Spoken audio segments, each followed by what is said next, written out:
Hi hi hi hi.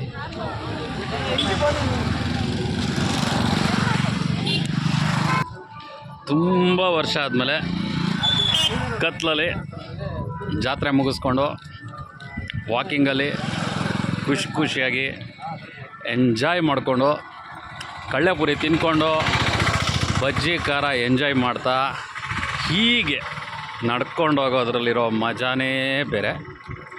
ಭಯ ಅಂತೂ ಇದ್ದೇ ಇರುತ್ತೆ, ಯಾಕೆಂದರೆ ಫುಲ್ ಕತ್ಲಿದೆ, ರೋಡಲ್ಲಿ ಏನೂ ಕಾಣಿಸಲ್ಲ. ಬಟ್ ಓಕೆ, ಟಾರ್ಚ್ ಬಂತು. ಸೊ ಈ ಥರ ನಡ್ಕೊಂಡು ನಮ್ಮ ಊರಿಗೆ ಹೋಗ್ತಾ ಇದ್ದರೆ ತುಂಬ ಖುಷಿಯಾಗಿದೆ ರೀ. ಇವತ್ತಿನ ದಿನ ಅಂತೂ ಮಜಾ ಬಂತು. ಹಸ್ತಗಿರಿ ಟು ಬೇಲಪಲ್ಲಿ, ಪಟ್ನಪಲ್ಲಿ ಟು ಬೇಲಪಲ್ಲಿ ನೈಟ್ ವಾಕ್, ದೇವ್ರ ದರ್ಶನ ಆಯಿತು. Enjoying village environment. Thanks for watching. ಇಷ್ಟ